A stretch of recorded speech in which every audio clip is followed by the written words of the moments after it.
Hello everyone, a very warm welcome to today's conversation brought to you by ETHRWorld. Today we are in a conversation with Mr. Anup Seth, Chief Distribution Officer and Chief DE&I Officer, Edelweiss Tokyo Life Insurance. A very warm welcome, Anup. Thank you. So before we start our conversation today, I'll give a quick introduction about Anup. As the sales chief of the company, Anup has been instrumental in expanding its distribution capabilities and building its multi-channel network. With an objective to be customer-centric, Anup has focused on building processes that inspire his team to educate customers in need of life insurance and sell need-based solutions. He also leads the strategy for diversity and inclusion as the company's first Chief D&I Officer. He aspires to create a vibrant workplace culture that honors and nurtures diversity within the company and makes way for innovation. With that, once again a very warm welcome, Anup. Looking forward to a very engaging discussion today. Yes, it's my pleasure. To setting the context, my first question for you would be, so D&I has been a strategic mandate for organizations across, yet we see a lot many things can be done on this agenda across industries. So do you think that life insurance is also one such sector? I think D&I obviously is an evolving journey for most organizations and certainly for life insurance in India. The way we see at it right now, I think from clearly being a right thing to do to manifesting that into actionables, changes on ground is what I see the evolution that is happening in the domain. Life insurance, as you know, caters to a very vast, diverse consumer set. It's not a niche segment for a particular segment, either on a gender or a community or a sector. Clearly what we envisage is that if we want to cater to a very diverse audience, which is a mass retail audience in India, we need to have understanding of their drivers, their influences. And one of the biggest mandate was that for us to be able to understand and relate with them. And the best way to do that is through getting a diverse set in our organization. I think one of the things that we're very conscious about is we're making sure that the right segment that we want to cater to is understood, and hence we're bringing the representation in the office for that.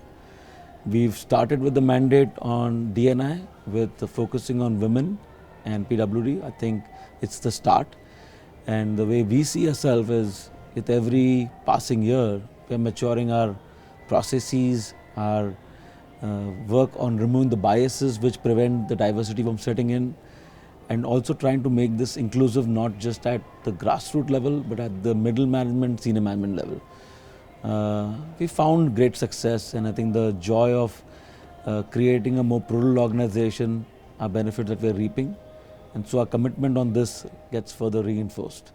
And we know for a fact that this is not a tactical initiative, it's a very strategic one, and one that we have patience, at the same time the right inclination to set it right.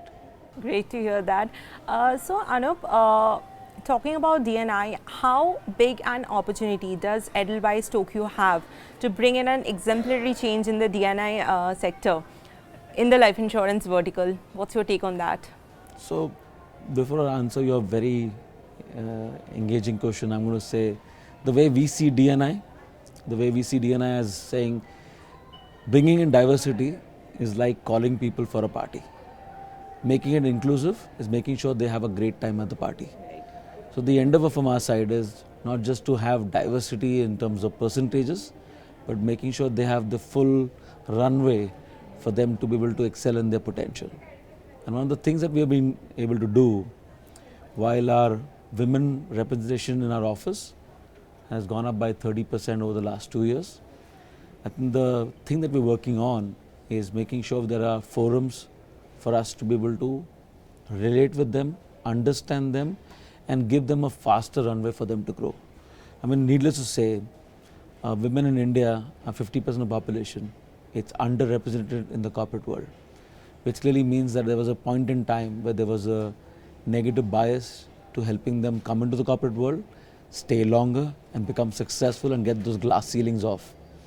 One of the things that we're able to do is we've launched a forum called WOW, which is for women empowerment.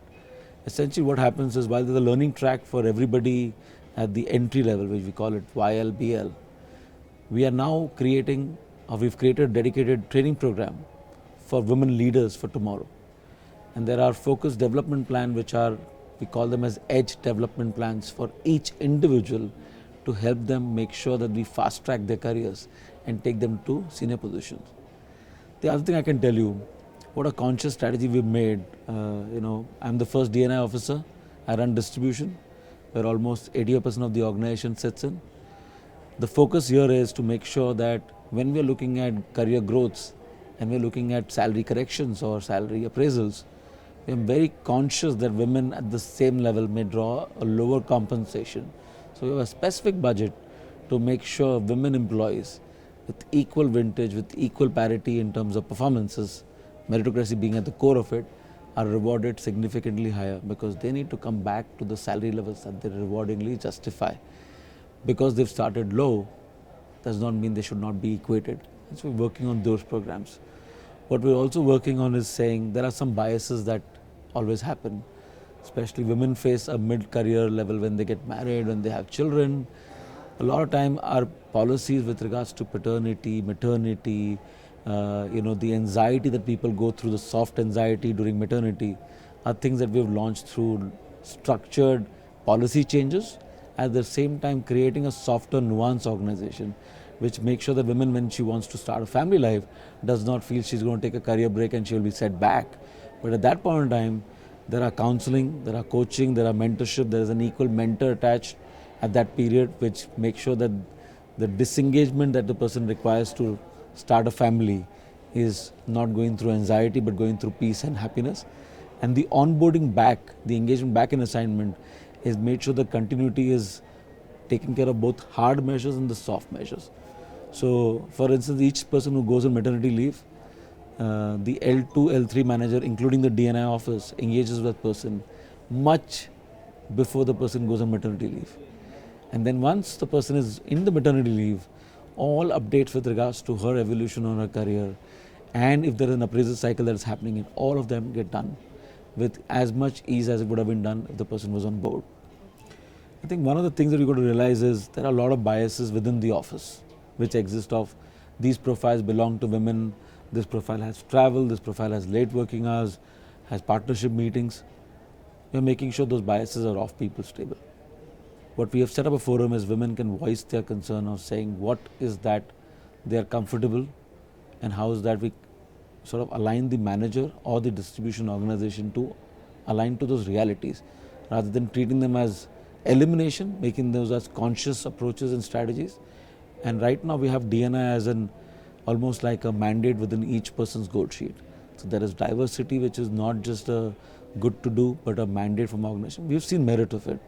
Our productivities have moved up significantly. Our client experiences, in fact, ET Life has been awarded for last 2 consecutive years as the best places to work. We are the top 3 life insurance great places to work. And that consciously is played out because of the DE&I seats that we started putting in 3 years back. And we now see that it's a much happier place to be, a place where people feel more sense of belonging. Even the managers, male managers, are feeling that they're doing something great for society, great for organization building, and the right behavior to emote towards both the PW and the women's side of the whole thing. And for us, the mandate is not about just women and the challenged people, but it's also towards bringing more diversity around LGBT and other sectors, so that the diversity is well entrenched into system. It's about pluralism. It's about making sure there's another point of view, there's another perspective on the board. And that has helped a new age company like us. So I think for us it's a differentiation, it's a call out to growth and success, it's a call out to being an organization which we're very proud of. That's where it sits in. I guess we speak a lot about breaking the glass ceiling. It's amazing to hear how Edelweiss has been working towards it. So you have already mentioned how, as an organization, you have already been accoladed with, a great place to work. So I would like to know, if I talk about the success rate of all these initiatives, and by success rate, I mean how do your women employees are responding to it? So how would you state that? So, it's finally we're talking about people. It's so difficult to sort of equate what makes us a great place to work and what facet of it. I think clearly women represent 30% of our population, and they will form a very fair factor of the people that would have undergone the DE&I survey, which is a very well respected survey. The women in our office, as part of the DE&I update, have ranked us a far higher place in terms of meritocracy and sense of security and pride to be in.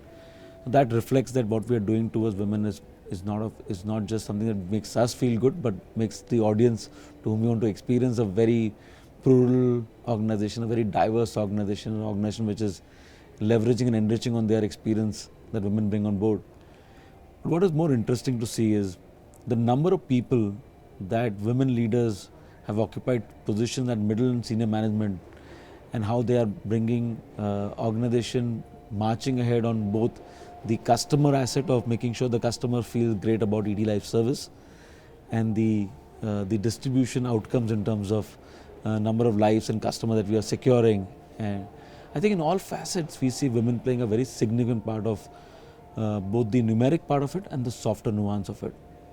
I certainly believe in our room, the strategic prowess with women representation, whether it's around the service, sales, or overall regulatory compliance, has enriched significantly higher.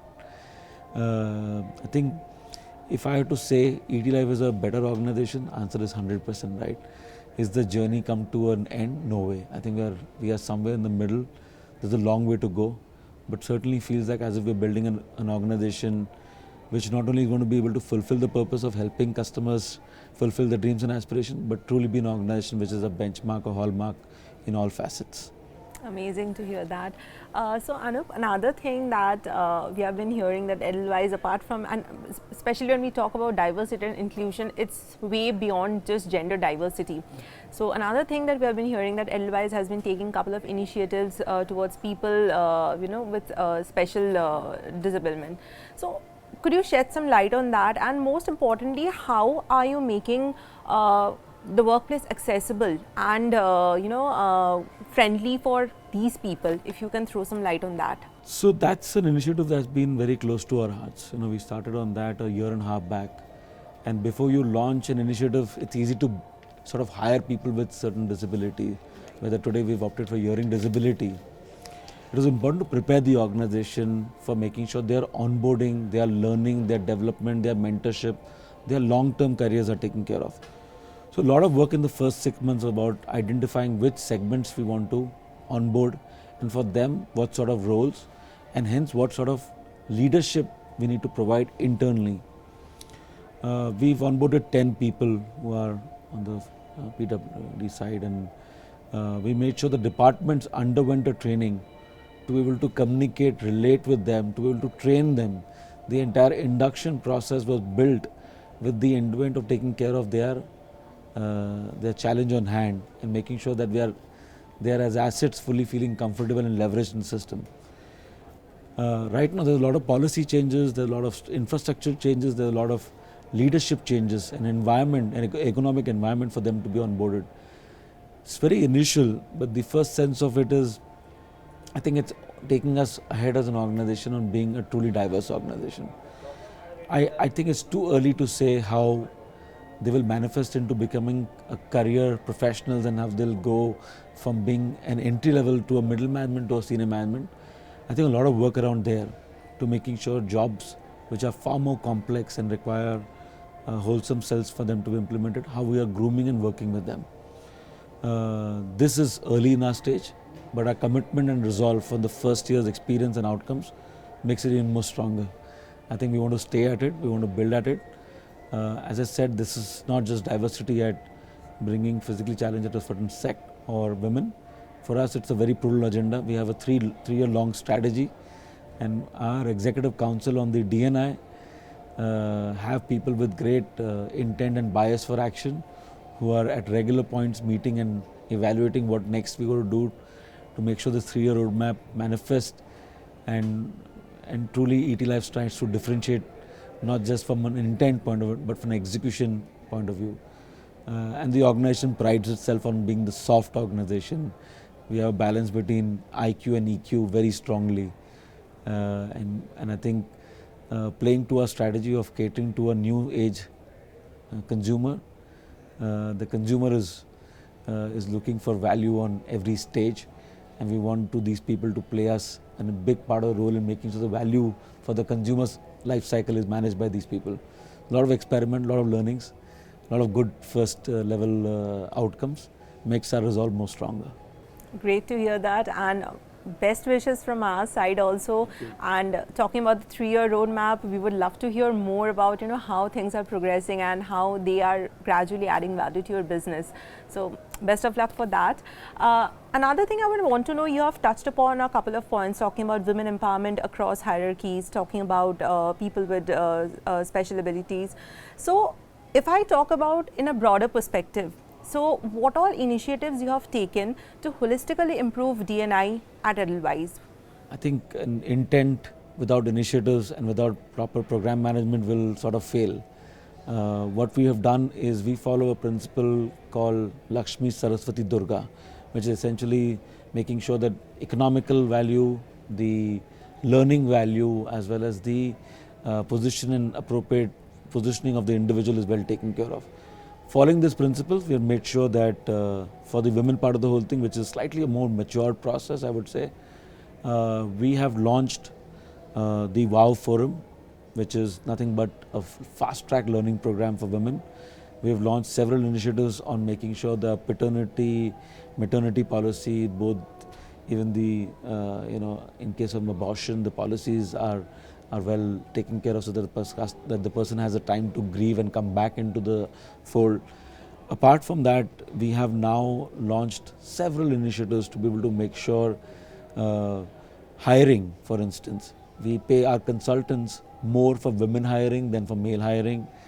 At the time of mid-year appraisal, annual appraisal cycle, women segments are identified equally. For instance, let me give an example. If a manager has 10 people getting promoted in the team, we are making sure that 5 promotions are given to the best 5 employees, women employees, and 5 to male. Even if the representation might be 40-60, 40 women and 60, we're making sure women are given the sort of role and responsibility and given a chance to succeed. As I mentioned, there's a specific EDGE program which looks at capability development for the next level role. There's a specific program not only for all employees but for specific women employees. Development programs are carved out. The monitoring is done on a quarterly basis for each manager. Manager D&I plays an important KPI for him. Our internal pulse survey, which is done for us to check employee engagement, women call-outs on anything that is a detractor or a negative influencer to it is viewed at a exco level. It is not an agenda where we let our second down, third down drive. It is right at the leadership level that we are driving the agendas.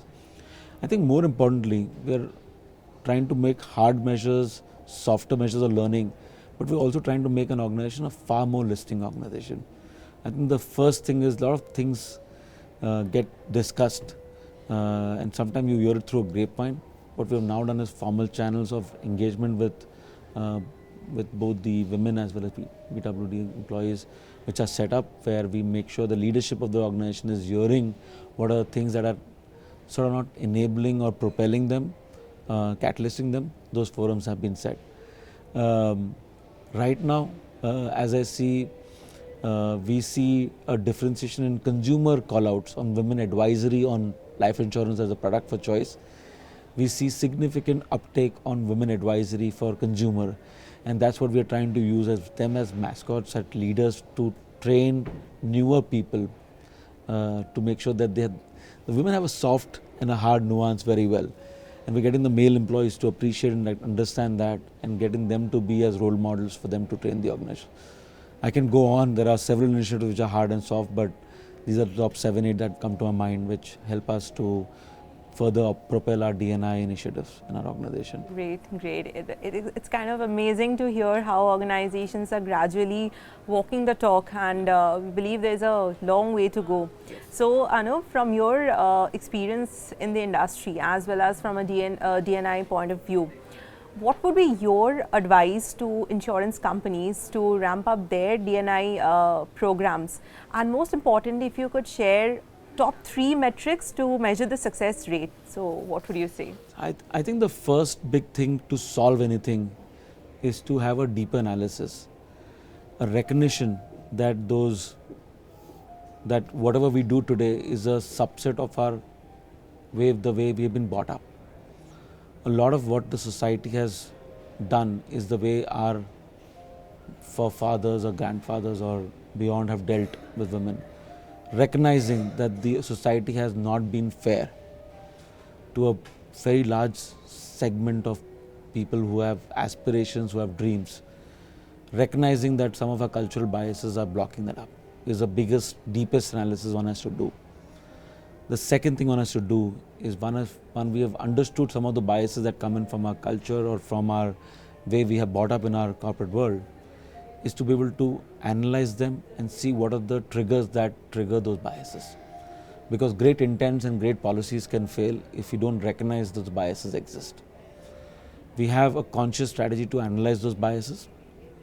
We have a conscious commitment at the leadership level to solve that. The second and the most important thing which in my belief solves things from grassroots level is it doesn't have to be a cosmetic right thing to do. It has to be a buy-in which is felt deep as at a point in time the industry would talk about customer centricity in terms of claims or things. This has to be a deep analysis. And third and fourth thing that determines success is being conscious that if you want to cater to an audience of diverse needs, you first need to have the empathy to have the diversity internally so that your understanding and evaluation moves that much more faster.